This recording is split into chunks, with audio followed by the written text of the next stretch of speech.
Our journey begins in Buffalo. Heading east to Letchworth State Park, we'll fly down the Genesee River and admire some of the most impressive waterfalls in New York State. From there, we'll explore a few of the Finger Lakes before stopping briefly at Ithaca, home of Cornell University. Then it's northeast to Syracuse.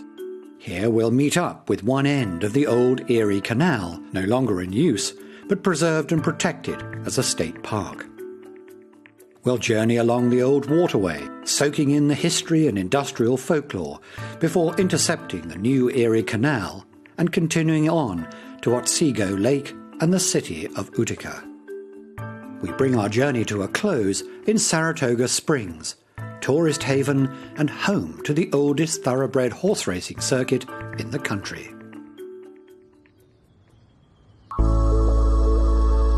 With humble beginnings as a small trading post on the Buffalo Creek, this is New York State's second largest city and an important historical center.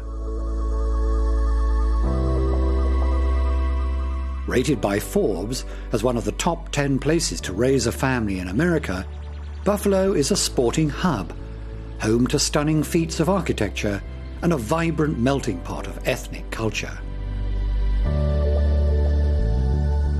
After being burned to the ground by the British in the War of 1812, the city saw its fortunes reversed with the construction of the Erie Canal, as it was strategically positioned at the western end of the system. The construction of the canal brought immigrants in by the tens of thousands and led the settlement to incorporate as a city in 1832. Serving as an important manufacturing hub and center for railroad commerce, Buffalo was most populous and economically robust in the 1950s, with 580,000 people living here at its height.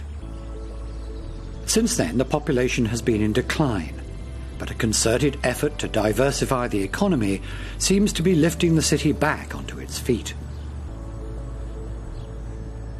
Education, life sciences, medicine, banking and high technology are taking the place manufacturing once had. They're creating opportunities for growth and revitalizing the city. Buffalo is also renowned for its fine architecture. One exemplary building is the Darwin D. Martin Complex. Impressed by the young Frank Lloyd Wright's work, the entrepreneur and businessman Darwin Martin handed Wright the equivalent of a blank check to develop some land he had recently purchased. The project cost Martin $300,000, about $50 million today, but the result was worth it. The site is now a National Historic Landmark and considered by some architectural scholars to be one of Wright's finest achievements. Inspired as he was by natural beauty, it's no wonder that Wright created some of his best work in Buffalo. For only 100 kilometers southeast of the city is the magnificent Letchworth State Park, whose reputation as the Grand Canyon of the East is well deserved.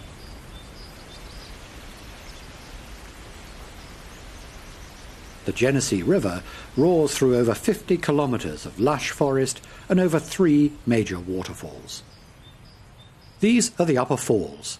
The bridge behind them was originally built in 1852, using 1.5 square kilometers of timber from the surrounding forest. Now made of iron and steel, it's still used as a railroad crossing today and offers the best views of the waterfall below.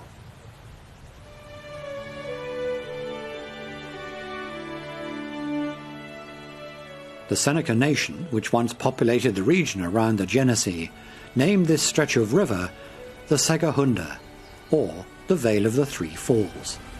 And the ones you see now, the Middle Falls, with a drop of around 30 meters, were believed to be so spectacular that in Seneca mythology, the mere sight of them caused the sun to drop midday. These days, the Three Falls area is named Portage Canyon. Portage referring to the act of carrying boats over land past unnavigable sections of a river, which would certainly be necessary here.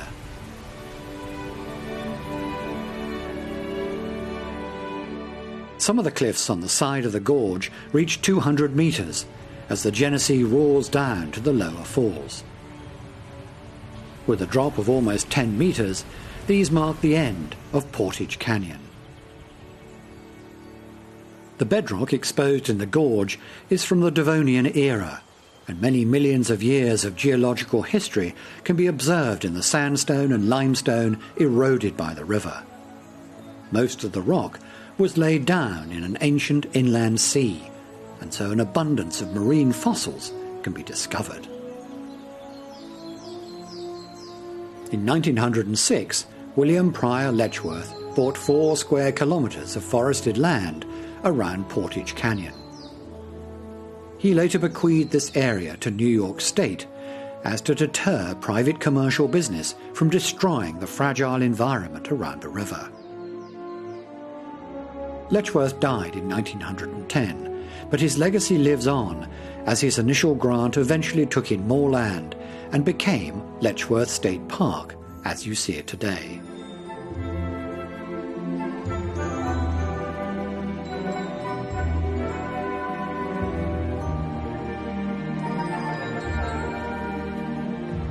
The park flanks the Genesee River for 30 kilometres as it weaves down towards Lake Erie.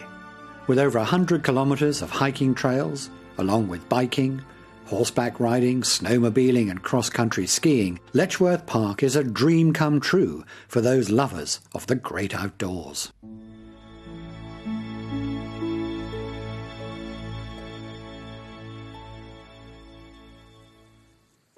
"70 kilometres east is the small town of Canandaigua, and nestled amongst its streets is the Sonnenberg estate. The land was purchased in 1863 by the prominent banker Francis Thompson and his wife Mary. As business thrived for the couple, so did their home. The old stone farmhouse that once stood there was replaced by this mansion in 1887, and over the years the surrounding gardens were developed. The Sonnenberg estate, meaning Sunny Hill in German, was transferred to New York State in the 1970s, and now can be enjoyed by the general public.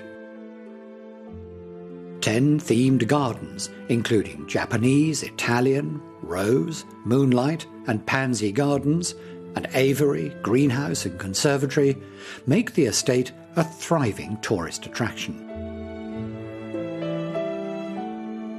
Continue eastward and we arrive at the most voluminous of New York's glacial Finger Lakes, named for their long and thin shape. Seneca Lake, whose banks were once home to hundreds of Iroquois villages, is now surrounded by picturesque farmland, vineyards and wineries.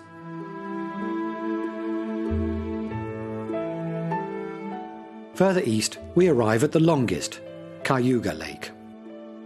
But perhaps what it is best known for is the Bohemian settlement at its southern end, the city of Ithaca.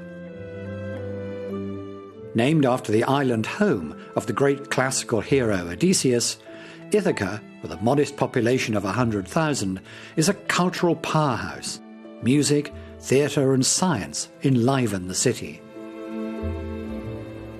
But the town is most highly regarded for its higher education institutions, Cornell University being the foremost amongst them. Founded in 1869 by Senator Ezra Cornell, who donated his farm in Ithaca and gave an initial endowment of $500,000, the university is now one of the 8 prestigious Ivy League colleges, and often ranked in the top 10 institutions in the country. Cornell has been described as the nation's first truly American university because of its founder's egalitarian and practical vision for the school. He wanted to expand the limited American educational system and to open the doors of higher education to more Americans.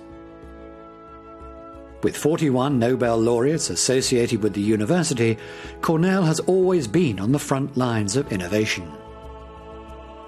It opened as a co-educational institution in 1870.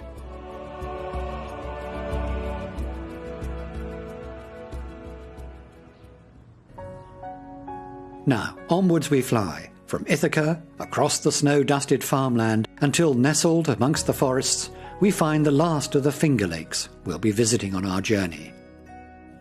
Skaneateles Lake.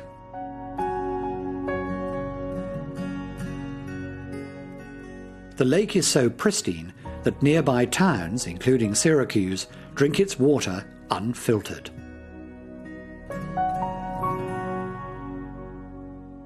Ubiquitous in the landscape and history of New York State is the Erie Canal, and here is a once-used aqueduct just west of Syracuse in the town of Camillus, which runs over 9 Mile Creek but was abandoned in 1918.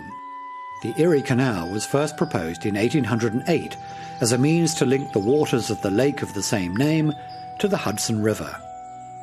Once completed, some called it the eighth wonder of the world. However, over the years, a number of enlargements of the original canal have left derelict remnants of the old canal scattered across the region. The Erie Canal brought growth and prosperity to many settlements in New York, not least of which was the city of Syracuse. Situated on the southeastern banks of Onondaga Lake, and named after the ancient Corinthian city on the coast of Sicily, Syracuse is the economic and educational center of central New York State. The settlement, which would eventually become Syracuse, grew up around the salt trade, with the commodity mined at the nearby salt springs that dot the periphery of the Onondaga Lake. The settlement then functioned as a major crossroads between the Erie Canal and its subsidiaries, later as a railroad hub, and now at a major intersection of highways. It is largely Syracuse University, for which the city is known. Abolitionists and female suffragists were long active in Syracuse, and this attitude contributed to the university's commitment to equality, with the first president of the school stating that there should be no invidious discrimination here against women. Brains and heart shall have a fair chance. Higher education suffered a shaky beginning in Syracuse, with Ezra Cornell rejecting the town as the site for Cornell University. His experience with being mugged here on numerous occasions compelled him to label the city a Sodom and Gomorrah. However, Syracuse University was soon granted land and start-up funds, and is now one of the most highly regarded colleges in the nation.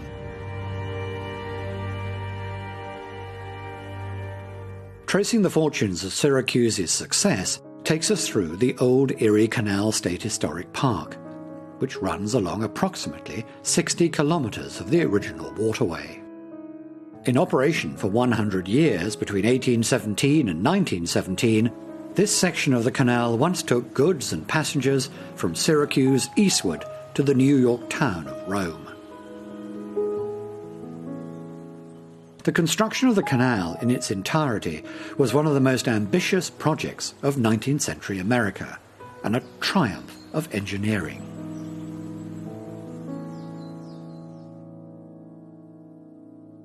But before continuing along the canal, a brief detour to the east will take us to the Turning Stone Casino and Resort. Established and run by the Oneida Indian Nation, it has been troubled with conflict and criticism since its inception. Although the New York state law forbids the operation of casinos, and the surrounding counties and towns oppose the facility, the Oneida Nation, as a sovereign entity separate from the state, was eventually granted the right to build and operate the resort as a gambling venue. Now, it's a massive tourist destination in central New York. After a few hands of blackjack and a martini, we meet back up with the old Erie Canal on our way to Rome, where it intersects with its newer counterpart, the much larger Barge Canal, constructed between 1905 and 1918. Once a bustling corridor of commerce, the canal fostered population surges and economic booms along its path. It is now used mostly by recreational craft.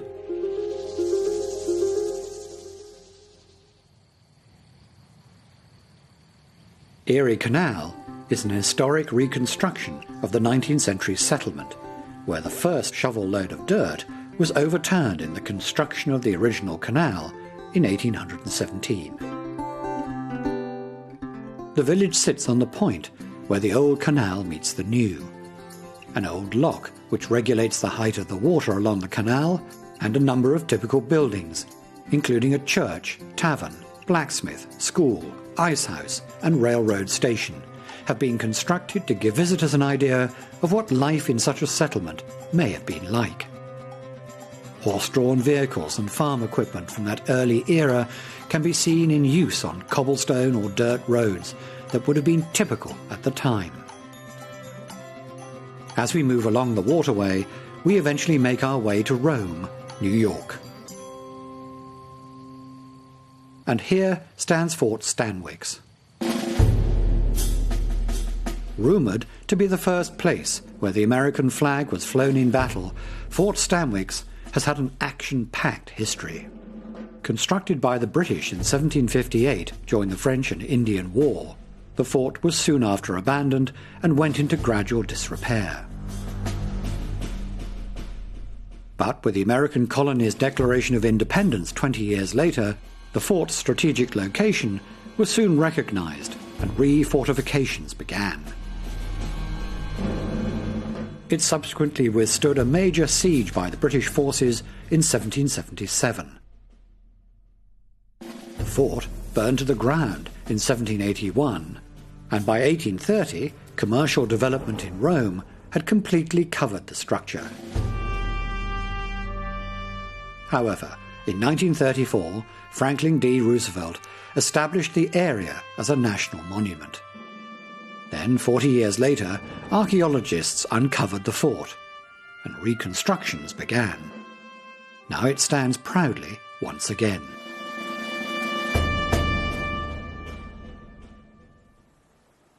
Following the Erie Canal down from Fort Stanwix, we find the mechanics of the waterway in action at Lock 20 State Canal Park. Today, 57 such locks are positioned along the length of the canal, regulating the water flow as barges and other craft make their way up and down the waterway.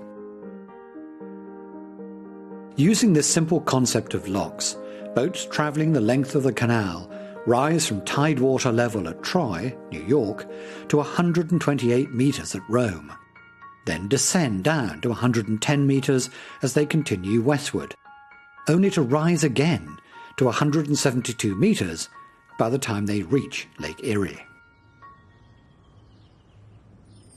Further on, we come to a town whose history and fortunes have always been tied to waterways.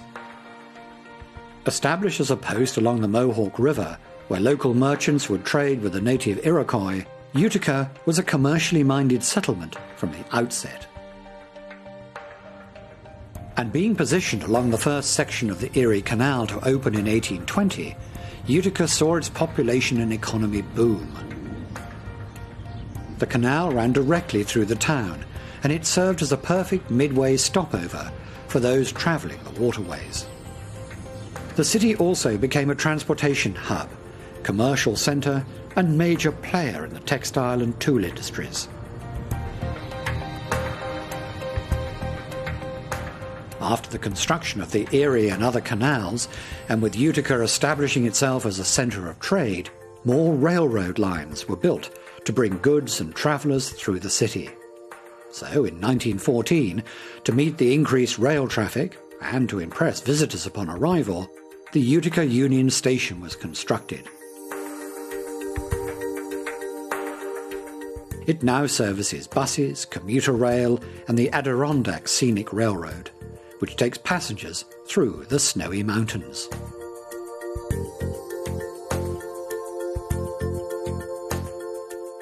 But we are heading in the opposite direction, south.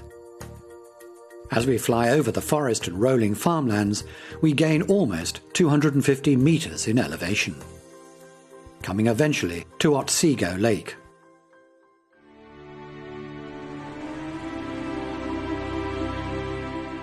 "15 kilometers long and at a height of 450 meters, it has squeezed its way into the American myth by way of author James Fenimore Cooper, playing a central role in a number of his novels, including The Last of the Mohicans. Surrounded by small towns with plenty of forested areas and a state park on its bank, Otsego Lake is a convergence point for outdoor enthusiasts. And at the northeastern end, tucked away in Hyde Bay, stands the magnificent Hyde Hall. A neoclassical country mansion that combines the architectural traditions of the Old and New World, it was one of the largest houses in America at the time of its construction, perhaps the largest. Funded by George Clark, the grandson of a prominent political figure in colonial New York, the mansion was built in sections between 1817 and 1833. The passage of time and the mansion's abandonment during World War II took a serious toll on the building. Demolition seemed like a very real possibility until a community group stepped in and spearheaded the movement to restore and preserve the structure. Now the building and grounds are recognized as cultural assets and National Historic Landmarks. Also in Glimmerglass State Park, along with Hyde Hall, is the oldest surviving covered bridge in the United States. Built in 1823, it crosses Shadow Brook at a length of 16 meters. It is built in the classic American Burr arch style, named after Theodore Burr, the New York engineer who patented the design. Flying away from Lake Otsego, we move 100 kilometers east to the city of Saratoga Springs. The word Saratoga is generally considered to be a corruption of the Mohawk Indian phrase meaning the hillside country of the Quiet River, referring to the Hudson River, which runs 25 kilometers to the south. The city has always been a tourist location, aided initially by the Saratoga Railroad in 1832. Today there are many reasons tourists come to Saratoga: the colonial history, the Saratoga Lake, the mineral springs. But one pastime overshadows the rest: horse racing. For over 100 years, tourism has been the main source of income for Saratoga, and a vast number of those tourists come specifically for the horse racing in summer. Established in 1863, the Saratoga Racecourse is the oldest organized sporting venue anywhere in the United States, with nicknames like the House of Upsets and Graveyard of Champions. Many great racehorses like Secretariat suffered unexpected defeats here. There are three main tracks that make up the Saratoga course, their combined presence dominating the landscape of the city. Due to its long history, the track is rich with tradition and lures in thousands of tourists every summer. It's an American institution and a perfect place to end this journey.